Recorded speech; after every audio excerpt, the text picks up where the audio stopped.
비즈니스 설계자를 위한 마스터 플랜, 과거의 판매자에서 미래의 고객 성공 파트너로의 구조적 진화, 영업 패러다임의 전환과 강력한 실전 프레임워크입니다.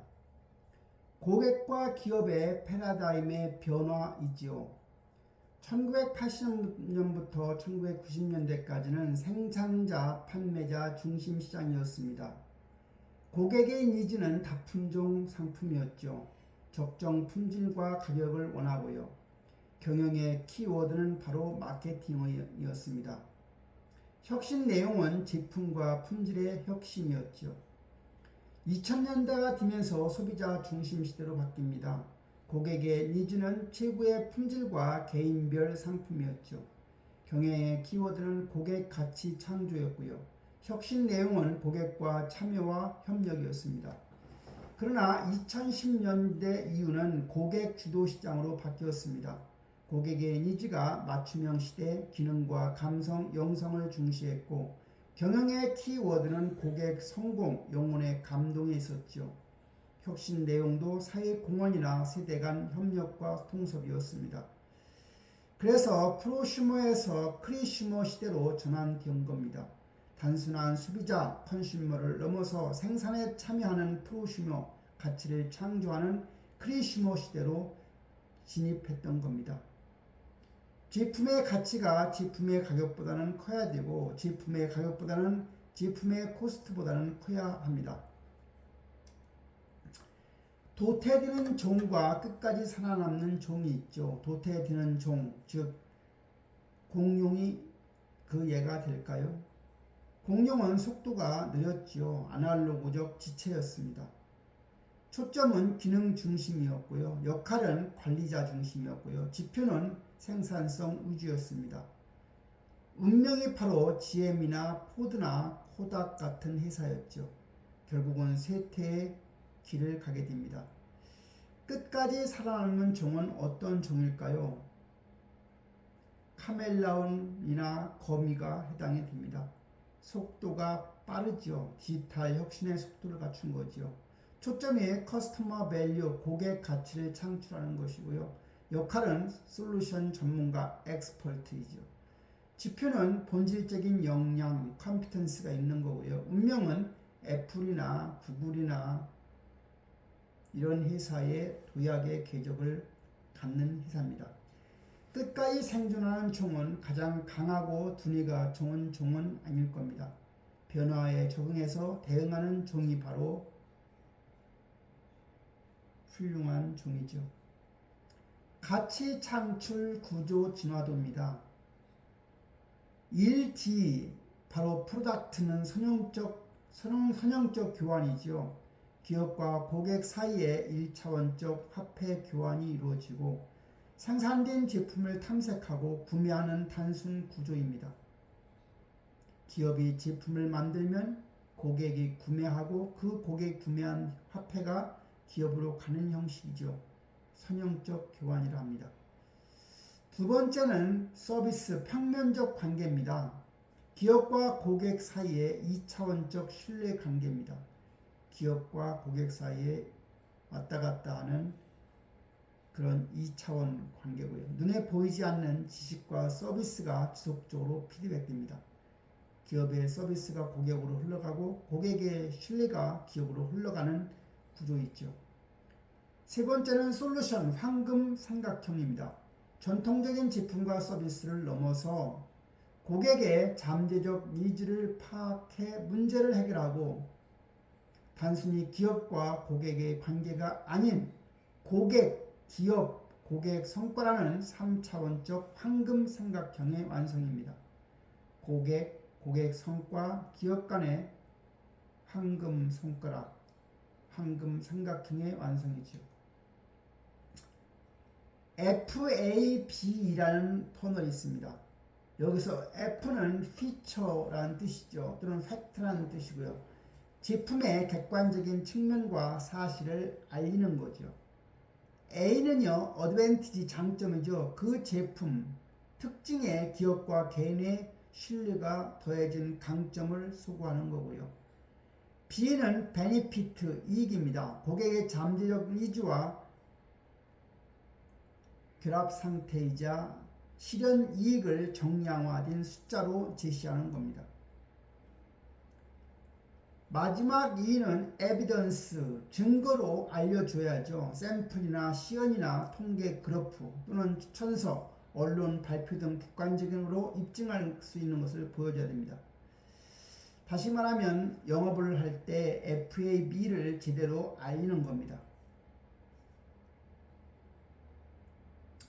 오감의 구매 행동심이라는 게 있습니다. 스테이크를 팔지 말고 고기 굽는 지글거리는 소리를 팔아라는 겁니다.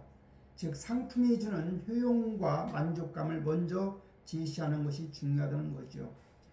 결정의 프레이밍입니다. 사고 싶으십니까? 라고 묻지 말고 어느 것을 사시겠습니까? 라고 물어야 합니다. 선택의 여지를 주지 않는 주도적인 질문을 하라는 거죠.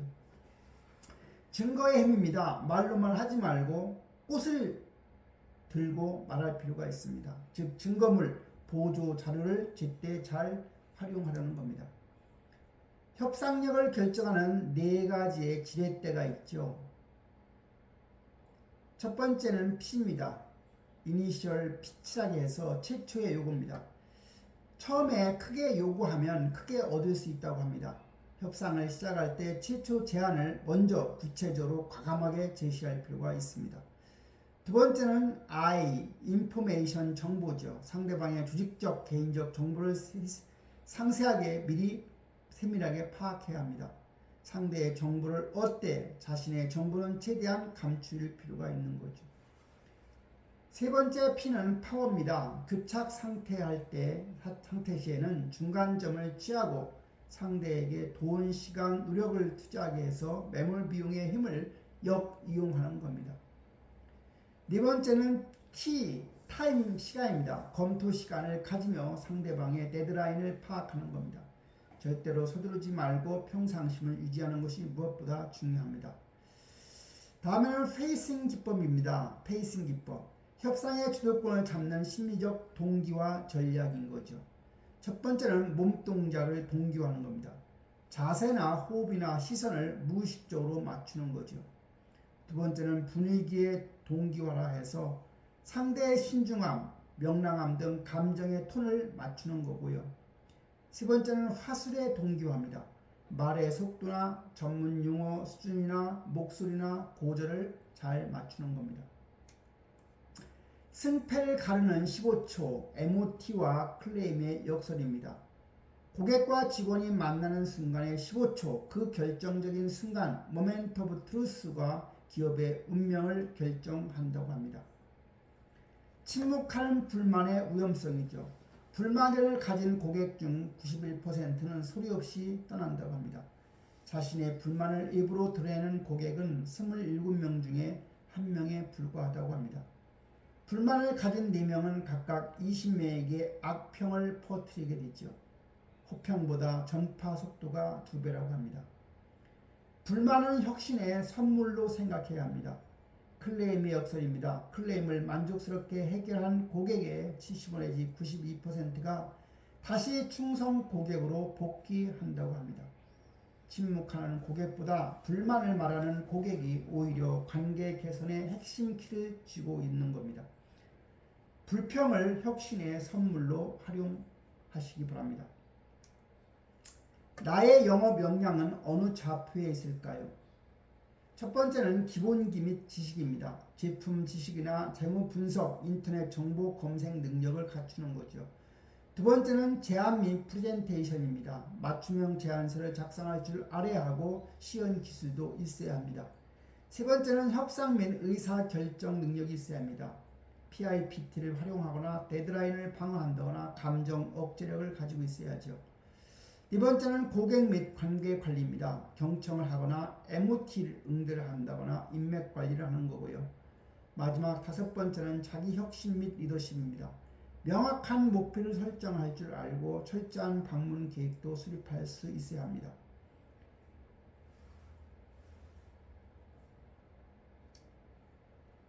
시간의 지배자인가 시간의 희생자인가? 가치 성취가 올라가는 쪽과 내려가게 되면 무기력 소모가 되는 것이고요. 수평촉은 장기 주도적이 되느냐 단기 수동적이 되느냐입니다.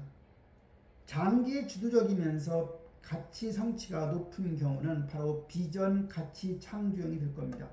항상 미래를 준비하고 명확한 계획하에 행동하며 일의 우선순위를 명확히 따져 중요도가 높은 일부터 실행하고 매사에 예스와 노가 분명하며 이래서 일관된 성취감과 안정감을 얻게 됩니다. 장기 주도적이지만 무기력하고 소모가 되면 근시안한 대응형이 됩니다. 상대방의 요구를 거절하지 못해 남의 일에 시간을 뺏기게 되고 당장 눈앞에 닥친 문제 해결에만 초점을 맞추게 됩니다.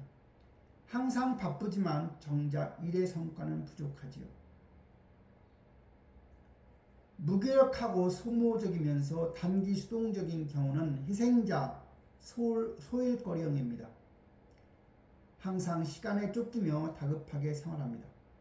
일의 희생자라고 느끼며 무력감이나 스트레스가 높지요. 소일거리나 시간 때울 거리를 찾습니다. 가장 가까운 내부 고객, 당신은 어떤 파트너입니까? 직원이 자부심을 느낄 때 비로소 외부 고객에게 완벽한 15초 MOT를 제공할 수 있습니다. 조직의 에너지를 갉아먹는 유형이 있지요. 자기 이익만 챙기는 뺀질이형, 구시렁대는 투덜이형, 자기 공만 앞세우는 떠벌이형, 책임을 떠넘기는 면피형, 무사안일주의 좀비형, 윗사람에게 줄대는 정치형. 특징은 시키는 업무만 하며 잘못을 인정하지 않고 안 되는 이유부터 찾는 유형입니다. 반면에 성공을 견인하는 신뢰의 아이콘이 있죠. 미리 알아서 준비하고 맡기면 끝내는 신뢰형입니다. 굳은 일을 앞장서는 솔선수범형, 아이디어가 넘치는 싱크탱크형, 기분 안 나쁘게 바른 말을 하는 직원형입니다. 좋은 부하 10계명이 있다고 합니다. 과감히 굳은 일을 자청하라. 상사의 데이터 뱅크가 되어라. 지시가 모호하면 즉시 물어보아라. 보고는 제때 하라는 겁니다. 진화의 완성입니다. 경쟁력의 궁극적인 원천은 자기 혁신이라고 합니다. 완벽한 비즈니스 솔루션은 결국 세일즈맨 내면의 단단한 자아에서 출발합니다. 첫 번째는 지입니다. 지능과 지식이죠. 인텔렉추얼 퀄리티입니다.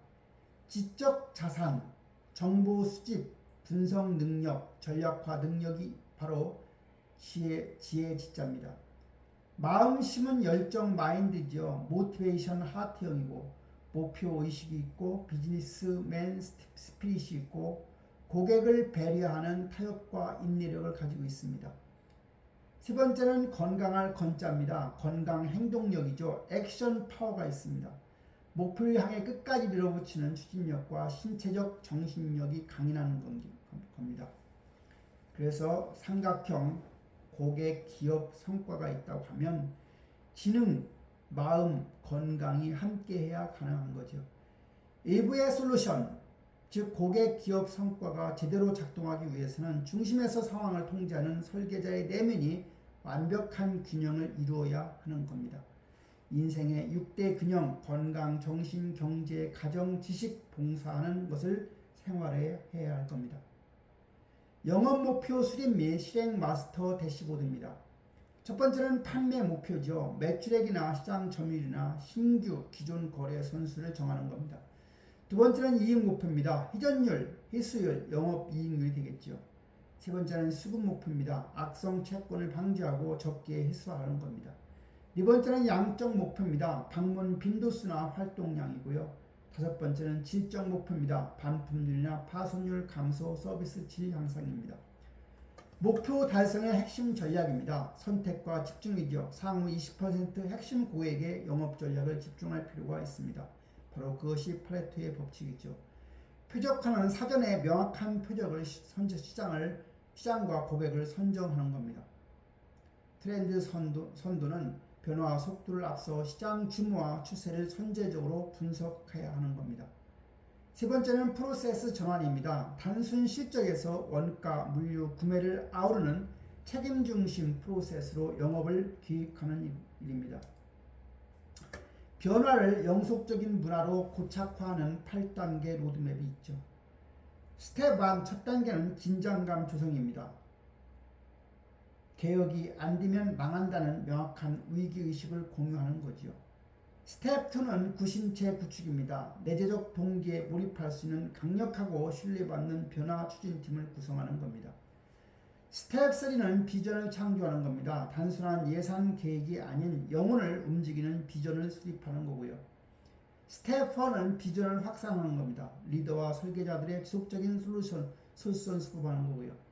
스텝 5는 장애물을 제거하는 겁니다. 비전 수행자에게 권한을 부여하고 장애물과 낡은 구조를 타파하는 겁니다. 스텝 6는 단기 성과를 창출하는 겁니다. 눈에 보이는 명확한 단기적 성공을 만들어 동력을 확보하는 거죠. 스텝 7은 변화를 가속화하는 겁니다. 개혁을 너무 빨리 중단하지 말고 끈기 있게 추진하는 거죠. 스텝 8 마지막은 제도화 및 문화를 정착하는 겁니다. 기업의 고유 가치로 완전히 뿌리내리도록 시스템화하는 게 중요하지요. 꿈을 날짜와 함께 적어놓으면 그것이 목표가 된다고 하고요. 목표를 나누면 계획이 되고 그 계획을 실행에 옮기면 꿈은 실현되는 겁니다. 환경의 지배자가 될 것인가 피해자가 될 것인가 시간과 지식을 통제하는 비즈니스 설계자로서의 여정을 지금 시작해야 하는 겁니다.